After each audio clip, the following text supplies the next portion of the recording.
Bueno, pues muy buenos días. Vamos a dar ya comienzo a la segunda sesión de estas jornadas internacionales en las que estamos celebrando el 10º aniversario de la División de Cooperación Internacional de la Policía Nacional.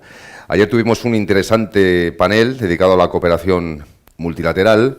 Hoy vamos a continuar analizando y debatiendo sobre cooperación policial internacional desde otras perspectivas muy importantes y diferentes, como son la cooperación en el ámbito de la Unión Europea y la cooperación bilateral.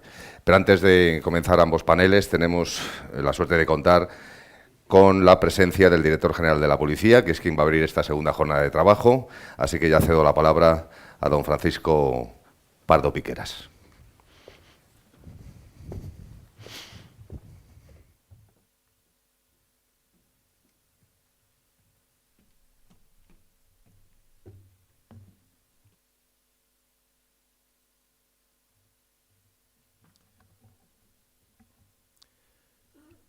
Muy buenos días, queridos amigos, queridas amigas. Quiero saludar especialmente la presencia de Catherine de Bolle, de la directora ejecutiva de EUROPOL. Thank you very much, Catherine, for coming. As you know, we want to work together with Europol. National Police and Europol are not only partners, are very close friends. It's very important for us, your presence here. Thank you very much. Muchísimas gracias por la asistencia a todos ustedes. Saludo especialmente al subsecretario del Ministerio de Asuntos Exteriores, Unión Europea y Cooperación, que nos cede este magnífico espacio en esta magnífica sede del Ministerio. Muchísimas gracias, porque nos gusta sentirnos parte como institución policial de la política exterior de España. Lo somos. En estos momentos, desde el punto de vista geopolítico, la seguridad es tremendamente importante desde todos los puntos de vista y no nos gusta ir por libre, nos gusta sentirnos parte de sentirnos un instrumento de la política exterior española como lo somos, y la verdad es que nos encanta caminar juntos. Somos compañeros de viaje con un objetivo común, que es servir a los ciudadanos con el mayor grado de eficacia posible. Quiero saludar también la presencia de los embajadores de España, el embajador ante la representación permanente de España en la Unión Europea. Muchísimas gracias, Marcos, por acompañarnos. Al embajador en Roma, querido amigo Miguel, muchísimas gracias también por estar presente aquí. Al fiscal Francisco Jiménez Villarejo, fiscal de Sala de Cooperación Internacional. Al magistrado de Eurojust, José de la Mata, con quien hace unos momentos manteníamos una conversación, y quiero también saludar a la consejera de Interior en la REPER, que también nos acompaña, y no sé si está el comisario Enrique Taborda, nuestro consejero de Interior en Marruecos. Estaba previsto que estuviera, pero bueno, va a estar esta tarde también con nosotros. Desde aquí quiero también transmitirle nuestro agradecimiento por su participación, porque sin vuestra participación estas jornadas, este aniversario, este 10º aniversario de la División de Cooperación Internacional no sería lo que está siendo para todos nosotros. Un acto importante para poner en valor un trabajo que es estratégico. Quiero agradecer a los organizadores de estas jornadas, a Alicia Malo, a la comisaria jefa de la División de Cooperación Internacional, que haya tenido el acierto de reunirnos, y a quienes hoy representan también aquí a otras fuerzas y cuerpos de seguridad que nos acompañan, y a representantes de países amigos con los que trabajamos permanentemente. Gracias a todos por estar hoy aquí, y también a quienes nos siguen en streaming, ¿no? porque tenemos un despliegue en el exterior bastante importante y creo que es relevante que lo que aquí hoy transmitimos, lo que aquí hoy comentamos, llegue también a todos los profesionales nuestros que están desplegados en el exterior. Estamos celebrando entre ayer y hoy unas mesas redondas que tienen que ver con cooperación multilateral, con cooperación bilateral y con el papel que juega Europa en las políticas de seguridad. Cooperación multilateral, bilateral, Europa, seguridad, 5 palabras muy presentes en el día a día del mundo tan globalizado que nos ha tocado a todos vivir, ¿no? 5 conceptos que son muy protagonistas en el trabajo diario también de la Policía Nacional, porque la seguridad en este momento es un pilar primordial de nuestras sociedades, sobre todo de nuestras democracias abiertas, plurales, porque de alguna manera es el sostén en el que se asienta nuestra convivencia en paz. La seguridad es un gran patrimonio nacional. España es uno de los países más seguros del mundo. Y sin seguridad podríamos decir que no hay nada. Sin esa base que representa la seguridad, ni hay libertad, ni hay desarrollo económico posible, ni hay convivencia. Y por lo tanto, me alegra el esfuerzo que hacemos y sobre todo la prioridad que para el Ministerio de Asuntos Exteriores y para el Ministerio del Interior representa esta lucha, ¿no? Para que nuestras sociedades cada vez se sientan más seguras. Y a día de hoy hay que señalar que pocas amenazas a la seguridad hay que no tengan una dimensión global. Las crisis internacionales no conocen de fronteras. Las nuevas formas de odio y de discriminación tampoco conocen fronteras. Y a esto se suman las crisis sanitarias, como las pandemias que hemos vivido, las catástrofes naturales, que también hemos tenido la responsabilidad de gestionar, en ocasiones inestabilidad económica, y todos estos elementos son prueba del complejo contexto que nos ha tocado vivir.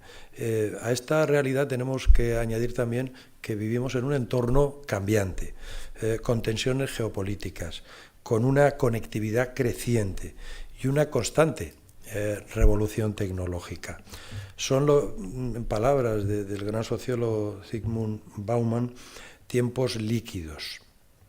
Y me atrevería a decir que casi tiempos gaseosos, por las certezas, por ser tiempos volubles, en contraposición con el pasado, donde probablemente todo era algo más predecible, algo más controlable, algo más sólido. Son tiempos difíciles en los que se echa de menos la estabilidad, las certidumbres del mundo de ayer o de antes de ayer, tiempos en los que a veces el futuro va de alguna manera cuesta arriba, ¿no?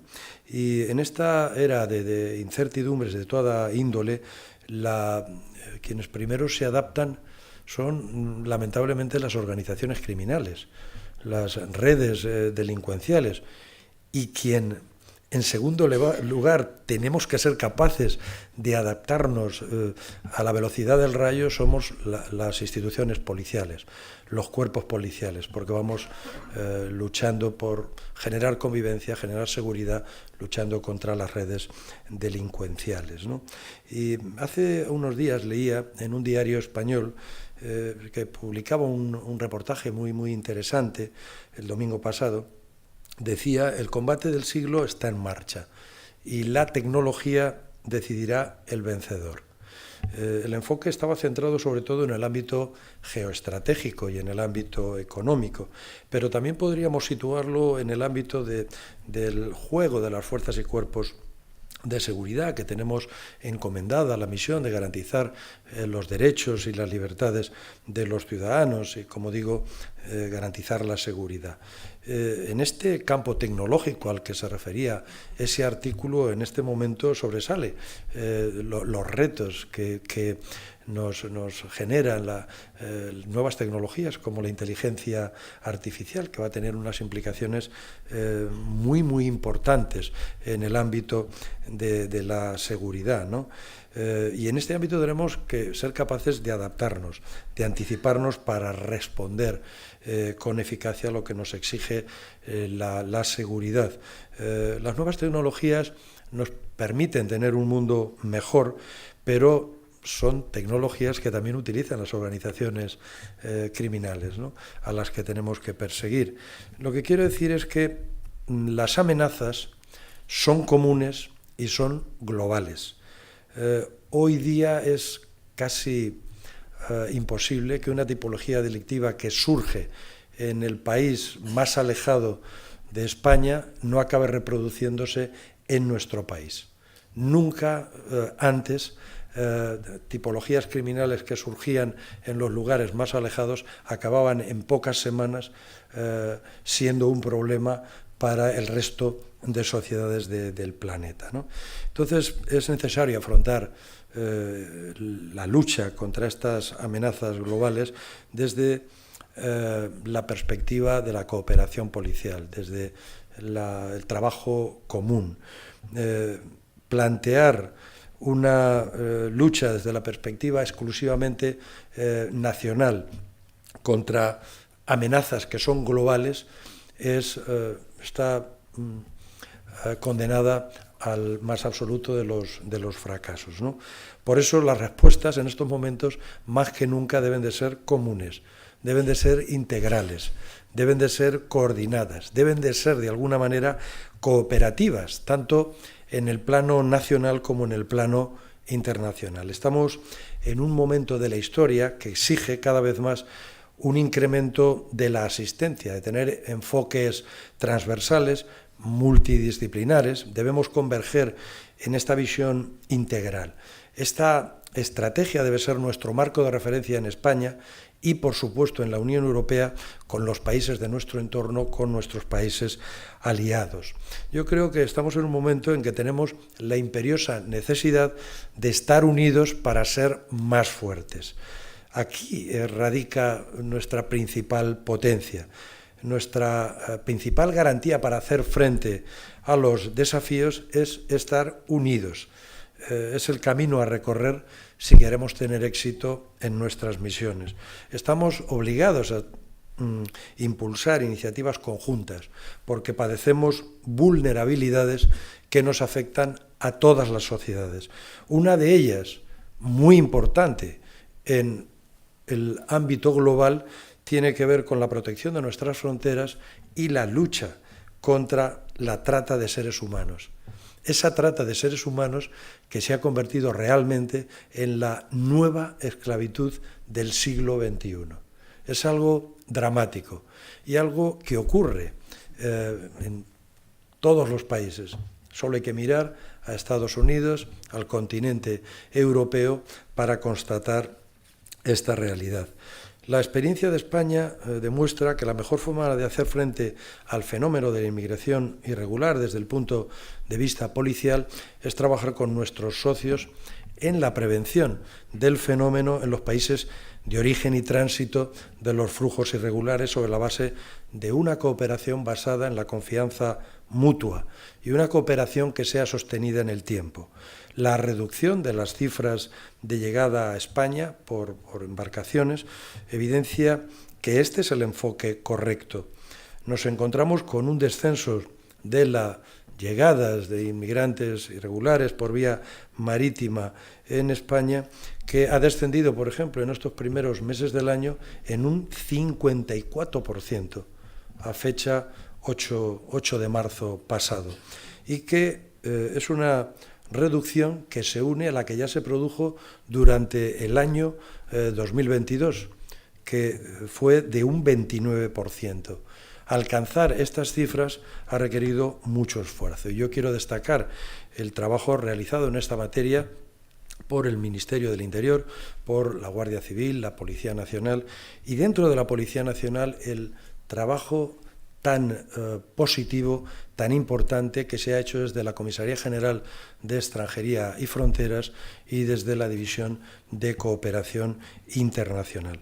Particularmente en lo referente a la cooperación multilateral tenemos una participación muy activa en importantes proyectos internacionales que combaten el tráfico ilícito de migrantes y la trata de seres humanos. Estamos presentes con equipos conjuntos de investigación en Gambia, en Níger, en Senegal, en Mali, en Mauritania, colaborando con las autoridades policiales locales y también con instituciones policiales de nuestros países amigos.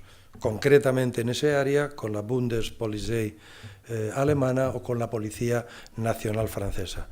Y nuestra intención es incrementar ese esfuerzo de cooperación.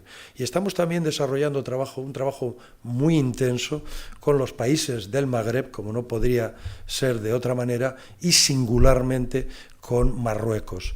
Está a 12 kilómetros de nuestras costas, comparte la problemática y estamos haciendo un trabajo común que es importante. Otra amenaza singularmente relevante la representa el terrorismo. El terrorismo internacional constituye una lacra que proyecta su ideología radical actuando a nivel global.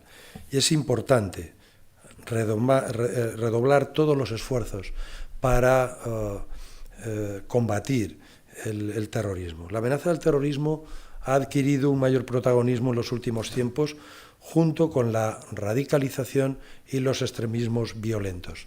Fenómenos que han sufrido una enorme transformación. Han cambiado sus protagonistas, ha crecido su perversa propaganda.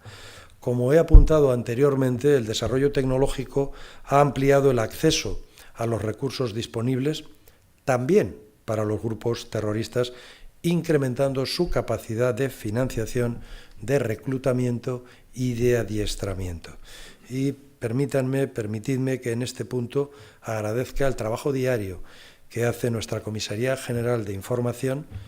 Está presente el comisario general en esta sala, que el año pasado detuvo a 45 terroristas yihadistas en España, lo que pone en evidencia que hay que seguir manteniendo la alerta porque es muy importante estar en lucha día a día contra este fenómeno.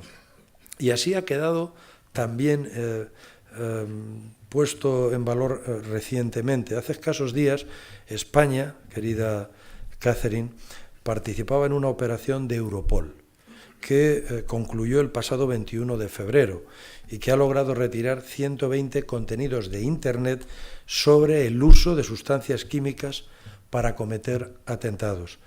En nuestro país, el operativo fue coordinado por el Centro de Inteligencia contra el Terrorismo y el Crimen Organizado, el CITCO, con la participación de expertos de Policía Nacional, de Guardia Civil, de Ertzaintza y de Mossos de Escuadra. Se trataba de archivos que incluían propaganda de grupos violentos y radicalizados y también instrucciones sobre el uso de materiales químicos, unas sustancias químicas que se comercializan de manera legal para su uso en procesos industriales o profesionales, pero que podrían utilizarse para llevar a cabo atentados.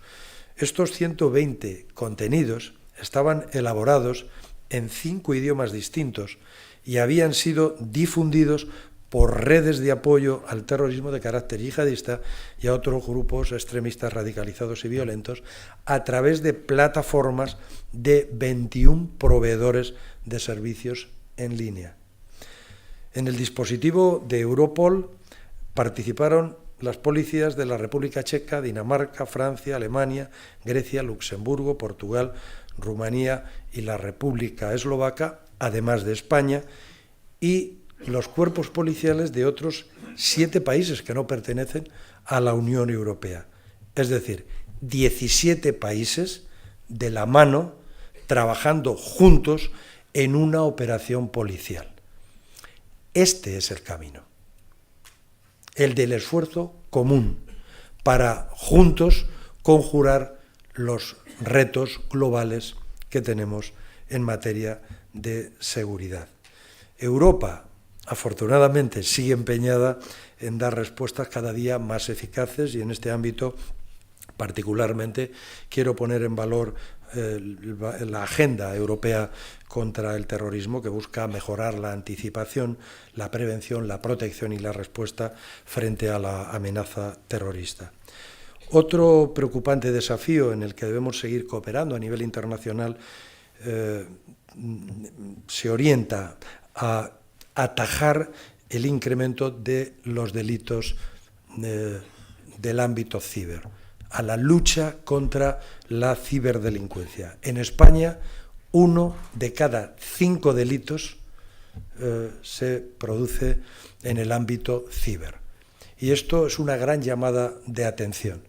Una gran llamada de atención que requiere un esfuerzo en materia de prevención y requiere un esfuerzo en materia de cooperación policial. Hace pocos días desmantelábamos una red de ciber que operaba desde Nigeria y en el que hemos producido varias decenas de detenidos.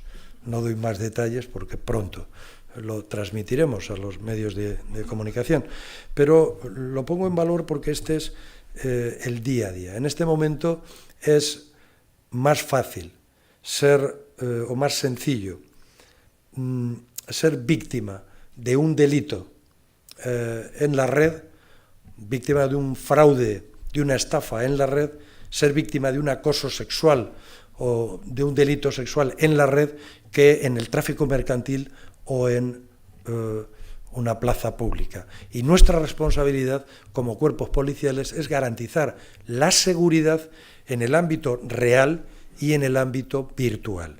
Por lo tanto, delitos como el acoso, la extorsión, las amenazas, las injurias y calumnias, los ataques a la intimidad de las personas o las estafas se cometen sobre todo online, como acabo de señalar. Y en la medida en que el acceso a Internet es cada vez mayor y el uso de esta tecnología facilita el comercio electrónico, esta tendencia no hay duda de que se va a mantener en el tiempo. Y las respuestas pasan sin duda por reforzar medidas proactivas de prevención, como señalaba, de detección y de persecución de la cibercriminalidad. También la Comisaría General de Policía Judicial, a través de la unidad de ciber, está aquí también presente el Comisario General de Policía Judicial y la jefa de la Unidad Central de lucha contra la ciberdelincuencia, a los que agradezco también el esfuerzo que están haciendo en esta materia. Y yo creo que debemos de felicitarnos por las medidas adoptadas también en el seno de la Unión Europea en el ámbito de la ciberseguridad, contando, como contamos ya, con una estrategia de la Unión Europea para el decenio digital que queremos, que es el camino, la hoja de ruta. También es importante poner en valor otro hecho que yo creo que ha sido una magnífica fotografía de la importancia de la cooperación a nivel internacional. Tiene que ver con las decisiones que hemos tenido que adoptar en el ámbito europeo y con nuestros aliados en el ámbito global como consecuencia de los efectos de la guerra de Ucrania, de la invasión de Ucrania. Hace poco más de un año que estalló este gran drama. De nuevo una guerra en suelo europeo, ¿no? Todos hemos sido testigos, una flagrante violación del derecho internacional y sobre todo una violación de los derechos humanos. Desde el primer día la Unión Europea y España, en ambos espacios se activaron los mecanismos para ayudar, ¿no? Con el liderazgo del Ministerio de Asuntos Exteriores, Unión Europea y Cooperación, y del Ministerio del Interior, y con el auxilio también de la Policía Nacional, en los primeros días de la invasión logramos la evacuación de 140 españoles que se encontraban en Ucrania, y conseguimos evacuarlos felizmente en 2 convoyes.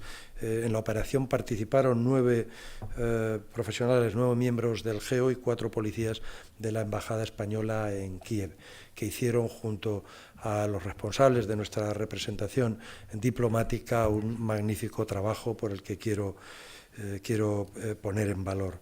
Más tarde, agentes de la Policía Nacional y de la Guardia Civil han viajado a Ucrania para investigar en este país la posible comisión de crímenes de guerra y de lesa humanidad. Han sido 2 equipos que han trabajado sobre el terreno al lado de los investigadores y los fiscales ucranianos para recoger pruebas que serán incorporadas a los procesos judiciales abiertos en Ucrania para la identificación de víctimas de actuaciones contrarias al derecho internacional. Pero además hemos hecho un gran esfuerzo, ofreciendo protección a casi 170.000 ciudadanos ucranianos que han abandonado su país y ahora viven a salvo con nosotros gracias a la labor conjunta desarrollada por la Oficina de Asilo y Refugio, por la Policía Nacional, que ha prestado este servicio también en 70 comisarías de toda España y con el impulso del Ministerio de Asuntos Exteriores y del Ministerio de Inclusión Social. Un trabajo, un esfuerzo común que tiene que ver con la protección de los derechos humanos, que tiene que ver con estar cerca de quien realmente lo necesita.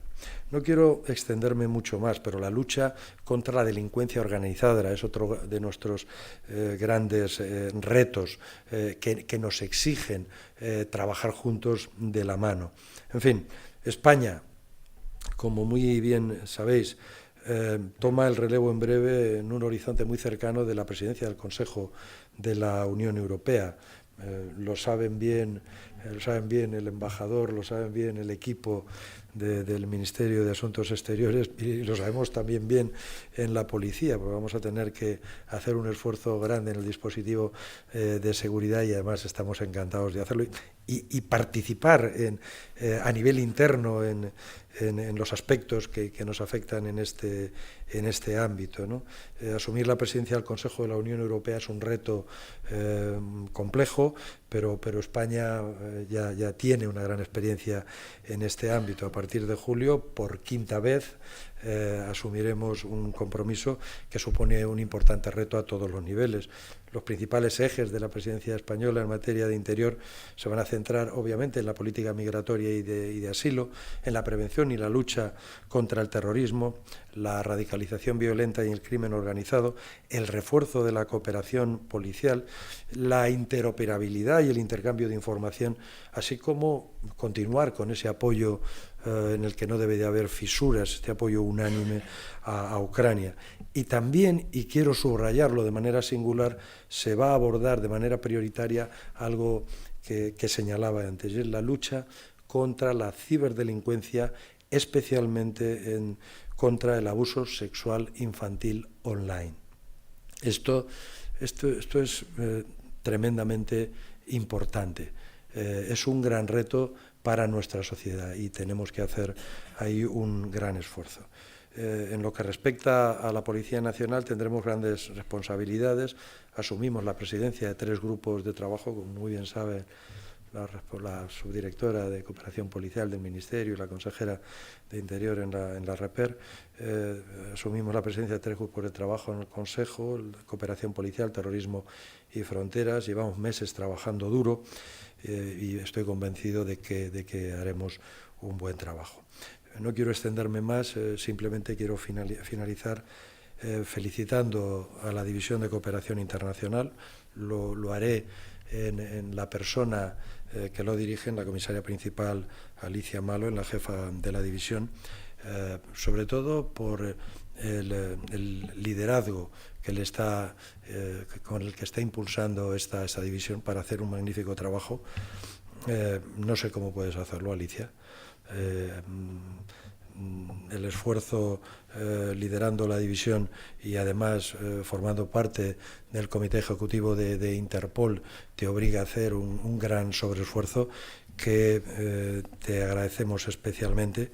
Quiero darle la enhorabuena a todo el equipo de la división, a la Secretaría General, al Centro Nacional de Comunicaciones Internacionales, al área de coordinación internacional, a las oficinas nacionales de Interpol, de EUROPOL, de Sirene y a todos los cuerpos policiales que se integran en estas oficinas nacionales, a agentes del resto de fuerzas y cuerpos de seguridad del Estado, Guardia Civil, de Mossos, de Ertzaintza, de Policía Foral Navarra, también del DABA, que está integrado en estas oficinas y que es muy, muy importante. Y quiero también comprometerme a un impulso en este ámbito. Desde la Policía Nacional, por la vía de la formación, vamos a impulsar la tarea de la División de Cooperación Internacional, potenciando un ámbito que es fundamental, el de la especialización. Como saben todos ustedes, como sabéis, hemos creado recientemente el Centro Universitario de la Policía Nacional. En ese ámbito vamos a impulsar que se imparta un máster en cooperación policial internacional, que queremos que se convierta en un referente en este ámbito. Y a lo largo de este año vamos a crear el nuevo Centro de Idiomas de la Policía Nacional, que para esta división va a ser un instrumento tremendamente importante, porque va a contribuir a mejorar las capacidades idiomáticas de nuestra plantilla. El gran objetivo es que de la Escuela Nacional de Policía salgan profesionales que sean capaces de trabajar de manera indistinta en la comisaría de Linares o en el centro de formación de Interpol en Singapur o en La Haya, en las oficinas centrales de EUROPOL, porque hayan adquirido los conocimientos, las habilidades y las capacidades necesarias para desarrollar con eficacia su labor, ¿no? Y finalizo pues lanzando un mensaje a quienes no están aquí, pero probablemente algunos de ellos nos estén escuchando, ¿no? A los miembros de la Policía Nacional que están desplegados en el extranjero, a consejeros, agregados de Interior, bueno, algunos estáis aquí, Paco, nuestro consejero en París, nos acompaña, pues a consejeros, agregados, oficiales de enlace, a personal que están en proyectos y en misiones internacionales, a los integrantes de los equipos de seguridad de nuestras embajadas, porque de alguna manera ellos también son marca España. Y esto me parece muy, muy, muy importante. A ellos les quiero transmitir ánimo y les quiero transmitir un mensaje de apoyo. Y quiero darles la enhorabuena por la eficacia, por la anticipación para crear entornos seguros, donde las personas se sientan protegidas. Y lo que les pido, os pido a todos, ¿no?, a quienes vestís el uniforme azul y tenéis muchos motivos de orgullo para vestirlo, que continuéis en esta senda. El objetivo de poner el foco en la seguridad de las personas es un gran objetivo, no solo para el Gobierno de España, sino para toda la sociedad española. Y yo personalmente hoy quería a todos agradeceros, a todas y a todos, agradeceros este esfuerzo que es tan importante. Muchísimas gracias, feliz aniversario a todos y a todas, y a seguir con muchísima fuerza. Muy buenos días a todos.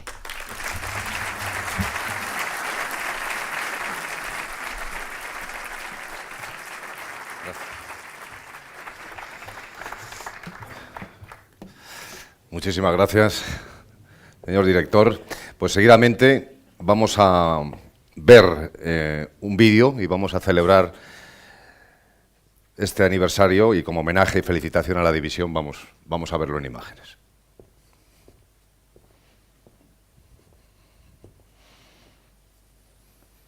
Dear Alicia, on behalf of the German Federal Police, I'm very delighted to have the honor to congratulate the International Division of the Spanish National Police on its 10th anniversary. 10 years full of trustful and successful international cooperation. We say thank you. Desde Potsdam, dear Alicia, and hasta luego.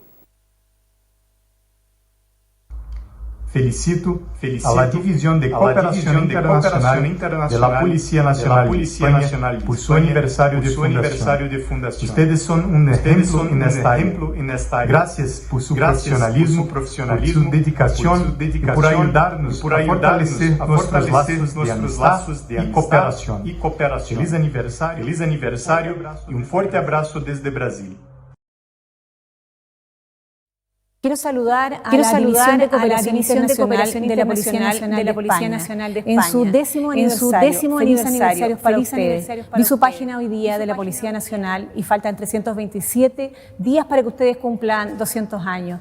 Nosotros tenemos 89 años y un año de Jefatura Nacional de Cooperación Internacional. Ustedes son un referente. Gracias por la cooperación, gracias por la atención. Feliz aniversario. A nombre de Carabineros de Chile y en representación del Departamento de Relaciones Internacionales, queremos saludarlos afectuosamente en su 10º aniversario. Sigamos trabajando juntos a distancia.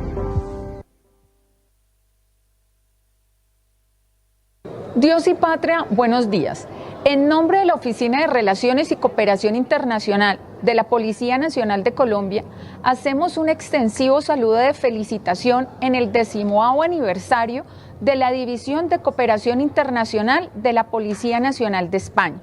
En este sencillo, pero apremiante mensaje, ponemos a su disposición nuestras máximas capacidades institucionales para la construcción de mejores condiciones de cooperación internacional, la cimentación de escenarios que garanticen el cumplimiento de los nuevos retos y desafíos en materia de integración y el trabajo continuo para la garantía de condiciones de convivencia y seguridad que beneficien el devenir de los habitantes de nuestros países. Reitero nuestra congratulación e intención de apoyo incondicional extensivo a quienes integran la Policía Nacional de España. Es un honor ser policía. Je suis très heureuse de pouvoir vous adresser mes plus vives félicitations à l'occasion du 10e anniversaire de la Division de la Coopération Internationale de la Police Nationale Espagnole. Depuis sa création, nous entretenons avec vous des relations étroites et très fructueuses qui contribuent à la qualité exceptionnelle de la relation entre nos deux pays sur les questions de sécurité intérieure. Estimados colegas, in occasione del 10° anniversario della Divisione per la Cooperazione Internazionale della Polizia Nazionale Spagnola, con vivo piacere a nome di tutti i componenti del Servizio per la Cooperazione Internazionale di Polizia Italiana, rivolgo alla commissaria principale María Alicia Malo Sánchez e alle donne e agli uomini della sua squadra gli auguri migliori. Feliz anniversario!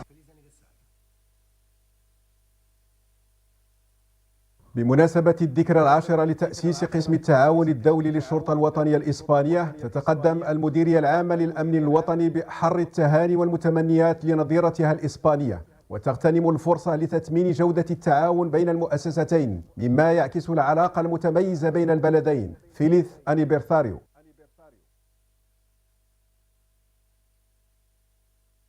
Queridos compañeros y amigos, neste dia que comemora 10 anos da criação da División de Cooperación Internacional, desejamos felicidades. Um forte abraço para vosotros. Um abraço também muito forte para meu colega e amigo Pardo Piqueras e Alicia, que estão na liderança da vossa estrutura. A confiança, a ligação, a disponibilidade total entre corpos é o melhor trajeto para combatermos juntos o crime organizado. Um forte abraço para todos vós.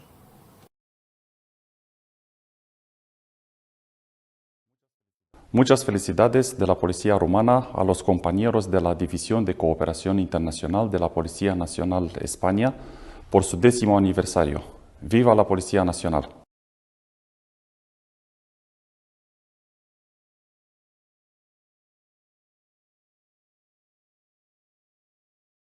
Pues vamos a iniciar ya el segundo panel de estas jornadas dedicadas a la cooperación en el ámbito de la Unión Europea, y nadie mejor para ello y para situarnos en el contexto de lo que posteriormente vamos a debatir que la directora ejecutiva de EUROPOL, doña Catherine de Bolle, cuando usted quiera.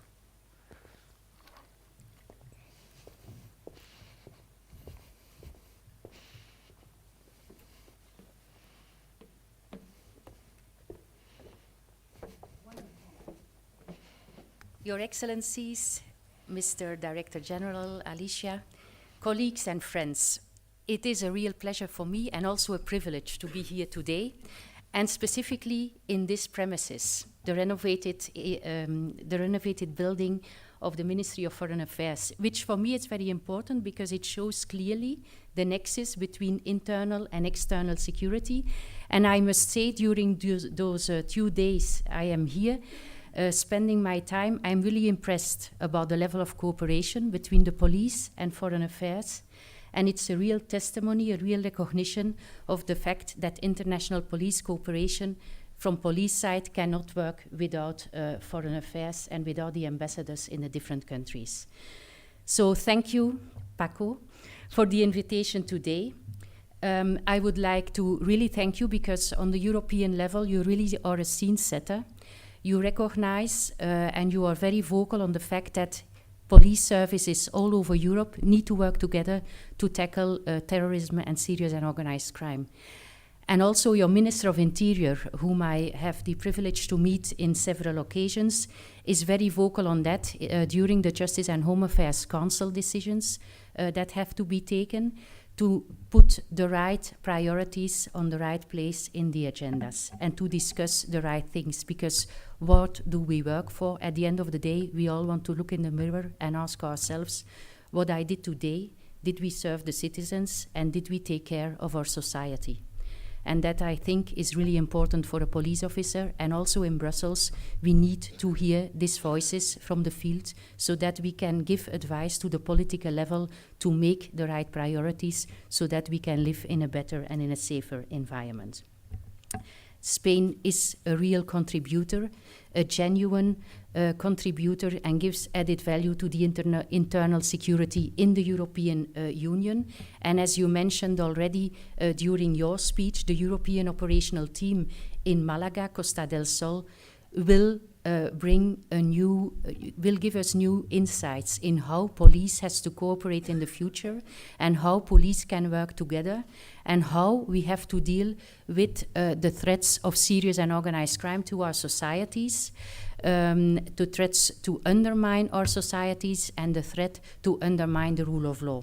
So the innovative approach you took in this area and the fact that you are capable to bring so many police officers from all over Europe together to work together in this operational team is very important for the security in the European Union.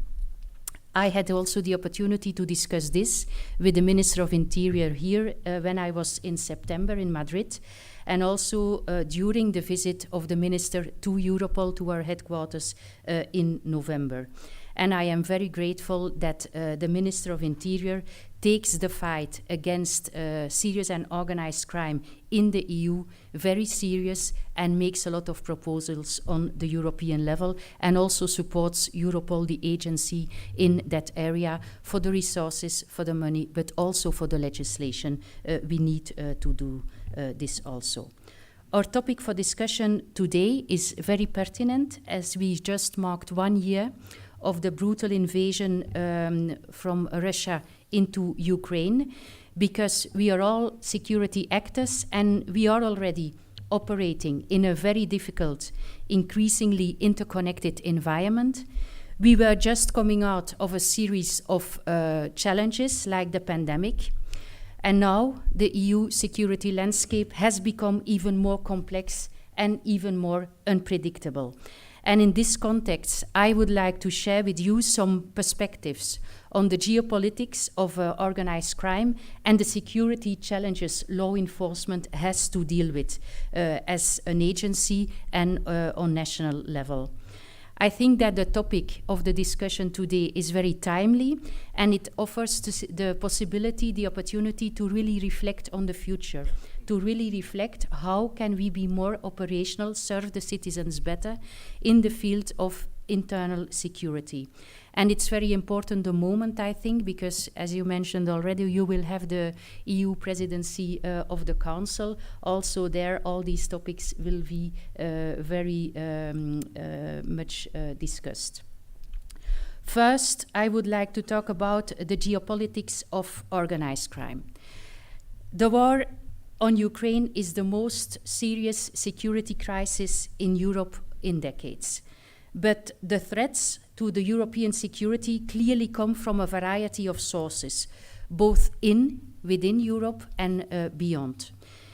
It has often been argued that transnational organized crime is not really a matter of international security, that it is not a geopolitical factor. And the reason for this would be that it is essentially economic. The nature of the phenomenon is economic.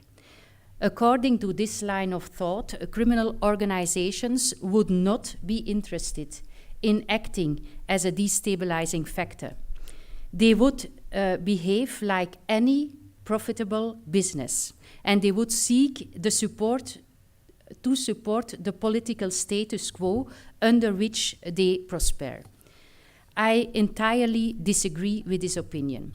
I really believe that serious and organized crime is an undervalued, under-discussed geopolitical and security risk. A world without security will be a very difficult world to live in. International terrorism has been very highly on the agenda for decades, and it is typically a geopolitical risk. Organized crime is at the intersection of several risks. We have the economic risk, undermining of the economic of the business. We have the geopolitical risk, the societal risk, the technological risk, and even a risk for our environment and the protection of the climate.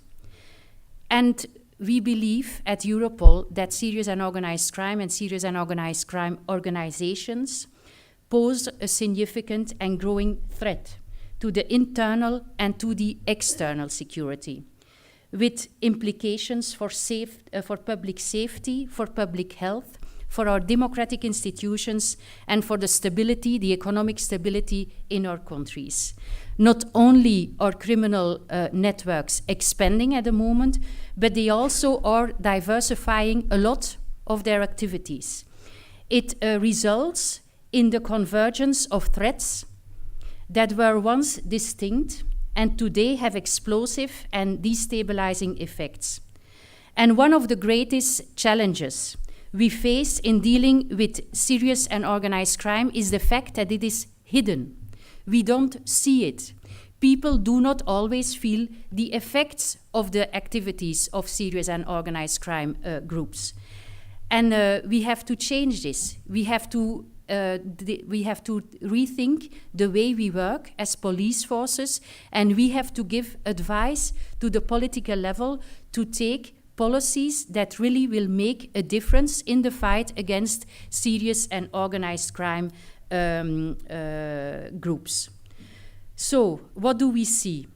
In the SOCTA report, the European Serious and Organized Crime Threat Assessment, we see that there is a growing and an ever-changing nature of the threat posed by serious and organized crime groups, the threat towards individuals, the threats towards communities, and the threats towards the wider society. Serious and organized crime affects more and more EU citizens. They affect them more frequently than any other internal or external security threat. Serious and organized crime kills more EU citizens than any other crime we see. Serious and organized crime has never posed as high a threat to the EU and its EU citizens as it does today. And the key issue, the key characteristic for a serious and organized crime group is that the groups are very agile, they are very flexible, they look at the environment, they see the opportunities, and they adapt to the opportunities. We saw this already when we had a pandemic. We see this now with the war in Ukraine. We saw this with what was happening in Afghanistan. And we really can conclude that we have to deal with fluid, flexible, and complex organizations that are more fluid, flexible, and complex than we ever have seen before. In fact, I can say, as a director of Europol, that I underestimated the threat of serious and organized crime. And thanks to the information exchange in between the different member states and police forces in the European Union and the threat assessment we are able to make, the insights that were given to us by the dismantling of the encrypted networks like Limit, SkyOCC, now Exclu, and EncroChats, we have insights, we have obtained insights we have never had before, and we have a lot of information which gives us a good overview of the threat we have to deal with today. I would like to talk about 4 specific features of the threat to our internal security posed by serious and organized crime. And the first one is definitely the technological challenge. We have a lot of young people in our police forces, but look at me. I'm not the youngest anymore. I am not a digital native. Criminals, they use a lot of digital natives when they want to expand their businesses.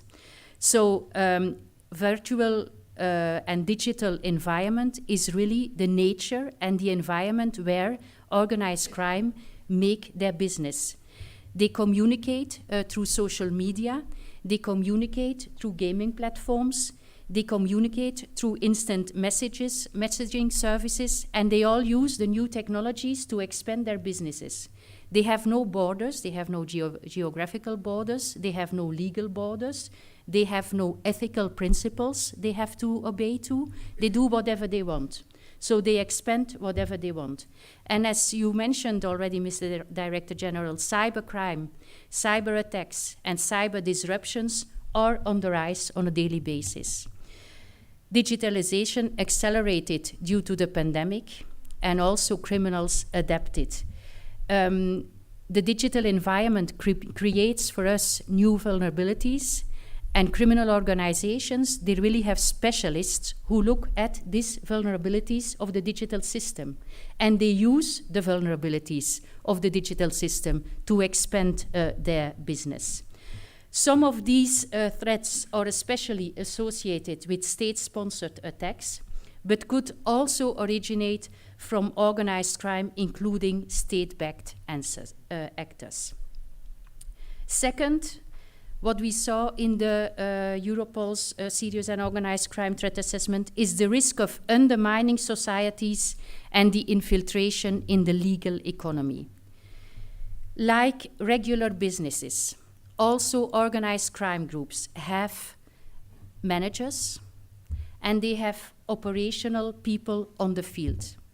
They have leaders, and they have people who execute. And a wide range of different actors providing all sorts of support services around the core structure.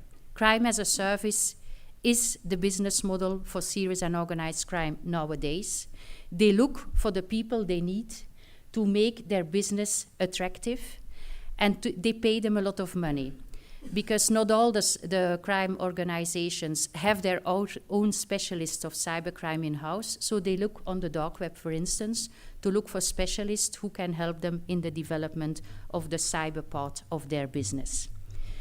Legal business structures are used by criminal organizations. In our assessment, more than 80% of the criminal networks active in the EU use legal business structures for their criminal activities. This is really worrying. Connecting the licit and the illicit worlds are multitude of facilitators. We have those semi-legitimate players as lawyers, accountants, notaries, bankers, real estate brokers, specialized professionals, and industry experts.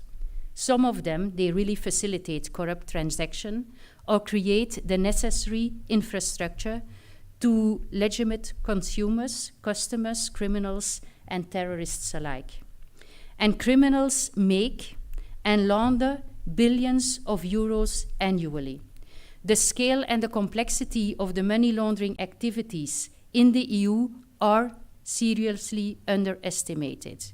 And we always think that most of the money goes to these paradises. It's not the case. A lot of money stays in the EU, and as I mentioned, 80% of the criminal networks use the legal economy to launder their money and to use the business structures for their criminal activity. So we have to take money laundering very serious. And we have seen that there is a parallel underground financial system, and they use any mean to infiltrate and to undermine the economies in the European Union and in the of the European society. What we also see is that 60% of the organized crime groups known by Europol, they use corruption. Corruption at all levels, personnel in the harbors, personnel of law enforcement or law enforcement agencies, staff of other public and governmental entities. The third big thing we see is the use of violence by organized crime. It seems to have increased in terms of severity and in terms of frequency. And the nature of violence also appears to have changed with the growing number of criminal networks using violence also in a more offensive way. They sell violent acts on very low prices. In recent years, drugs-related organized crime groups have committed shootings, bombings, kidnappings, torture, and intimidation. And cocaine and cannabis markets have attracted new drugs trading organized crime, resulting in intensified competition and violence. And connected with that, intimidation takes place for several reasons that may, in specific cases, also target judicial, law enforcement staff, politicians at the highest level in some EU member states. It is really a problem we have to tackle. And we can understand that some people, for instance, in the law enforcement agencies, are really afraid to continue their work against serious and organized crime group. Because when they show you a picture of your family, it's normal that you start to worry.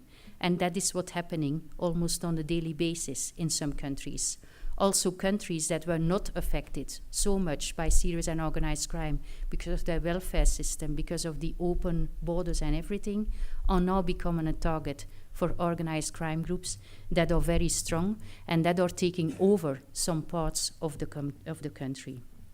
And the fourth risk I would like to highlight is the existence of crime hubs and spaces that are not governed anymore. We see in Europe that major European harbors concerned by container trafficking or drugs experience various forms of pressure and infiltration within the port operators, and the collection of drugs at ports occurs the basis of key intelligence, and this is sold by or extorted from key agents that are working in the port. I don't want to say that we are already in the same situation as some countries in Latin America, in the Middle East, or in Africa. But we have to take appropriate measures at the moment to try to keep our societies safe and secure for the citizens, and to try to keep the trust from citizens in the public environment as it is, in the economy and in the rule of law. The recent high-profile investigations into encrypted communication platform used by criminals have provided us with a wealth of information on the economy and on the criminal networks, and we see in those cases that poorly governed urban areas in the EU, they really are the playground for criminal microcosmos in terms of jobs, illicit job creation, in terms of social welfare services, in terms of economic activity. We try to get we have to try to get the people back to and integrate them in our societies. In short, the organized crime threat is evolving and is escalating, and in this context, what are the policy responses to confront this mutating threat? The EU, you mentioned it already, has gradually increased its capabilities in the field of internal security, developing an arsenal of instruments, bodies to address the internal security threat within, of course, the boundaries of the cities, of the treaties, because internal security is a matter of national competence. We have the Security Union strategy, and that strategy adopts an integrated approach aimed at ensuring security in both the physical and the digital environment, and it takes into account the interconnection between internal and external security. And one of the 4 main priorities of the Security Union is the protection of Europeans from terrorism and from organized crime. The EU adopted the new counter-terrorism agenda in December 2020. The EU has continued to reinforce its framework for combating money laundering and terrorist financing, and in order to prevent terrorists and criminals from easily acquiring firearms or reactivating the deactivated weapons, the EU also took measures in that area. And a number of recent initiatives address, in fact, specific forms of crimes and include strategies and action plans against trafficking in human beings, drugs, organized crime, and certainly not to forget child sexual abuse online. Europol, we aim to become stronger in the operational support we can deliver to you. And we are very grateful also to the Spanish contribution of the amended Europol regulation, because it offers us the possibility to deal with big data, to process big data, to talk better and more, and to have negotiations with third countries. And not to forget, it allows us to work directly together on real-time information with you, with the police forces in the member states. And this is very important to us. We needed this new legal framework to be able to have the next step in the development of police cooperation. I would like to make also some brief reflections on our key priorities and the challenges for the upcoming years. First of all, Europol, we want to make it more operational. That's why we need to update constantly our procedures, our practices, and our technological tools. And in the digital domain, this required that we have to reinforce our role further as the criminal information hub for the European Union. We are supporting in real time large-scale operations, complex international operations in relation to high-value targets and in support of operational task forces. We have invested considerably in our analysis capabilities. We have top-level tools, in fact, we can put at your disposal too. And we are applying the idea that by pooling together the different tools in the member states, we can become stronger, and our analysis will be more pertinent for your criminal investigations.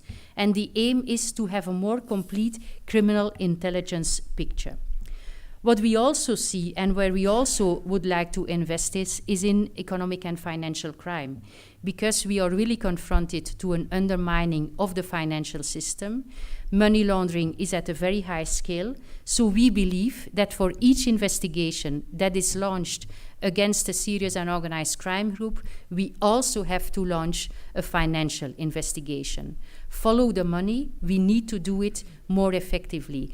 That is why it is so important to get rid of the boundaries against, in between the different partners, the police forces, the FIUs, the banks, the regulators. We have to try to find a common policy, how to work together in the future, and how to exchange the data we need for our investigations to try to get the beneficial owner after a money laundering scheme. We also need to invest more in artificial intelligence and machine learning to handle large and complex data sets. We did set up our decryption center in Ispra. It has 4 times more capacity than we had before 2020, and it is at your disposal. When you have a judicial act, you can use the decryption center to decrypt the legally obtained devices you need for your investigations. And we also did set up a digital support unit to help the countries with the forensic expertise. The implementation of the terrorist content online, we are finalizing the development of Percy, and it is a platform for a collaborative approach and real-time communication and coordination of activities for member states and law enforcement authorities. The second point is that we want to maximize our policy and our operational impact. The seizures we have now related to drugs are very important and has never been so high. And some people say, some criticasters say, it does not have an impact on the price. The quality is even better than years before. It's very pure cocaine that is on the markets in the European Union. And it is true.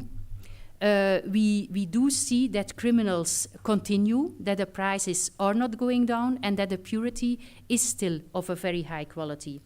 But what we also see is that criminal organizations, they are disrupted, and they have to change the routes.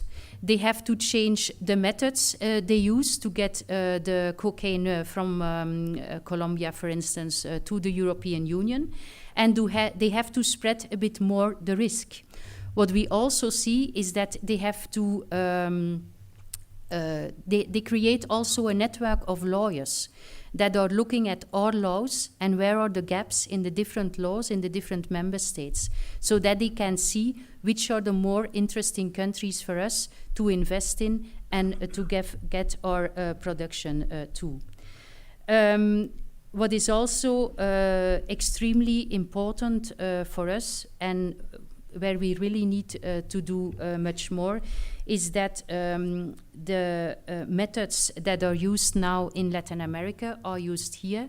We saw during the big operations that torture chambers are now available in Rotterdam, in the harbor, and available in containers, and that criminal organizations, they move the containers from country to country where the need is the highest to have them available for torturing other people. This is happening on the European soil, and we cannot accept this in our democracies. So we have a sense of emergency, and we have to understand the sense of emergency. And I think as a law enforcement community, we have to raise our voice more and more to make sure that we have the adequate policies in place. And for ourselves, even more information exchange is needed about new methods, about new groups that we see, about new modi operandi. We have to exchange more. Spain is a very big contributor, but in the European Union, you still see big differences in the information exchanged related to serious and organized crime and terrorism. And then the third comment about the developments we see at Europol and we also want to invest in is the war in Ukraine. It has clear repercussions, and it has possibly in it that it may redefine our operational focus. We are regularly issuing assessments on the impact of the security risks to the European Union. We also have to keep in mind that in Ukraine and Russia, a lot of criminal groups were active. Will they stay there? Will they come to the European Union? What will happen to the money? So we have to follow this and monitor this very closely. We are also monitoring the terrorist threat. People from the European Union going to Ukraine or Russia are coming back to the European Union. And the biggest risk we see is arms trafficking. As we saw with the Balkan War, we had an influx of weapons after the war. We have to prevent this situation happening again with the war in Ukraine. We discussed a lot from Europol side with the Ukrainian authorities. We have an action plan in place related to the weapons trafficking, and they agree to give us the information about the seized weapons and the stolen weapons so that you can cross-check them through our databases. We will also set up at Europol a firearms intelligence hub. The boundaries of our mandate are also tested because we have to deal with hybrid threats also. And there the big question is, what can law enforcement contribute to hybrid threats? And how do we have to deal with this? I had, for instance, a meeting with the Norwegian colleagues from the police in Norway. They will set up a hybrid threat analysis center. Police has to contribute, but in which way, which information, and what can come back to us so that we can make the information exchange also in that area stronger. And then my fourth point is about the fight against migrant smuggling. I believe that we really need to make a qualitative step forward and further improve the quality of the information exchange and the exchange of relevant intelligence in general, especially from frontline member states. We support a lot of initiatives that are taken on the European soil, like the Joint Operational Office in Vienna, the Joint Intelligence Cell, the Projet La Manche in France. We are also supporting the Analytical Center in Poland on migrant smuggling and the Operational Cell in Vilnius in Lithuania. And we stand ready to adapt our system to your needs. We look with each country what can be done to tackle migrant smuggling and trafficking in human beings. We stand ready. We have also the liaison officers task force related to migrant smuggling. And what we also clearly see is that the information exchange and the cooperation Europol Frontex needs a new dynamic. I already talked about it with the new director of Frontex, and also he is open to share more data with us and to work on an action plan together. It also requires more information from source countries and transit countries. Spain has a very close and good cooperation with Morocco. Other countries do not have this cooperation. At Europol, we are setting steps in the cooperation with Morocco, but it's not easy. And we also have to work more closely with West Africa and with the Sahel. And there you clearly see the nexus, internal and external security in the issue of the fight against migrant smuggling, which keep awake at night a lot of police officers and police chiefs. And then the last point on the need is the need to further enhance partnerships with third countries, international organizations, and this has to be done on strategic level and also on operational level. And the aim is to open new channels for data exchange. Because for data exchange and for the possibility to keep data, because what we see now is that there is a big difference in the legislation about the physical world and the online world and the offline world. In the offline world, we have a lot of possibilities legally sound and foreseen. In the offline world, we do not have the same possibilities as to keep the data, for instance, or to work in the digital environment. That is why we also see that cooperation with the private sector is of key importance. They have a lot of data. The private organizations, they are very relevant for police forces, and we need to try to build bridges with the private sector. In the war in Ukraine, for instance, it was Microsoft who detected the Russian cyber activity, and it was Starlink who provided the communication platforms for the Ukrainians. It was not the European Union or a public organization that did foresee this. It was the private sector who detected and who looked for a solution for the Ukrainian people. So for Europol, the amended regulation gives us opportunities to continue and to start working closer with the private sector. But of course, we need to discuss this in the management board and with the police community, how to do this how to exchange information, and how to work on innovation and research. For us, also private parties are very relevant when we talk about prevention. They can do a lot by themselves, and they can prevent a lot of criminal activities. And as proposed by Commissioner Johansson in the Child Sexual Abuse Online Directive, private sector is also responsible for the content they spread through their systems. So they have to take and assume this responsibility. Dear colleagues, in conclusion, we will have work for the coming 100 years. So I also believe that the International Police Cooperation Division will, at one moment in time, we will not be here anymore, will celebrate his 100th anniversary. It will be a completely different world. We are now setting the first steps in the digital environment. We still have to learn a lot. We are not all born digital natives. And that is why we have to be open to solutions. We have to see the opportunities of the digital world, and we cannot be blind for the threats. And we have to try to find out how to deal with it so that we can keep our societies livable, in fact, and so that we do not lose the trust in the societies.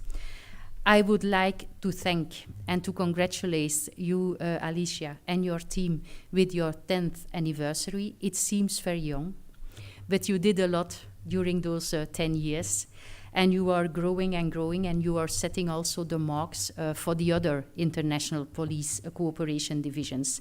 And I think the decision you made to bring bilateral, multilateral, Europol and Interpol together in your division makes everybody stronger, because you can detect the gaps, you can prevent duplication, and you see what is going on worldwide. So you have a very good view. That's why we also at Europol appreciate your contributions during the management board and during the working group meetings, because you have the practical knowledge of the police, and you have the global knowledge about all the security partners that are playing a role in this chain of security where we have to be part of. I am very happy that you also give the possibility to Europol to be part of the security architecture also in your country. I am very grateful that we are part of the Costa del Sol team. I believe, as I said already, that it will set the standard for the future. Bringing people together, you have to create a network to destroy a network. And criminals are working in a network, so we have to do the same. And we bring our experts together to try to tackle crime. Key for us is also that we have this clear division of tasks, again, between international and European organization and the national police force, and that we find together in finding solutions. So you can count on Europol to help you to find European policing solutions, to be vocal for you and for the law enforcement community, and we count on your support to detect the real issues where we need to take other decisions. You are very innovative in Spain in your approach, and we need this innovation because I think in the long term we need to rethink police work. We cannot continue in the same way anymore because of the digital environment, and we need to be a bit more open and transparent to society about what we can do and what we can't do. Not everybody who loses 300 euros because of a scam in the digital environment will have his 300 euro back when he comes to police. So we have to be clear about the expectations, I think. Once again, thank you very much. You are the highly trusted contributor for our organization. I'm very proud to be here today, and I'm also grateful to the Ministry of Foreign Affairs to have the police community in your building, because it's a clear sign of trust and of cooperation, and without one another we cannot do anything. Thank you.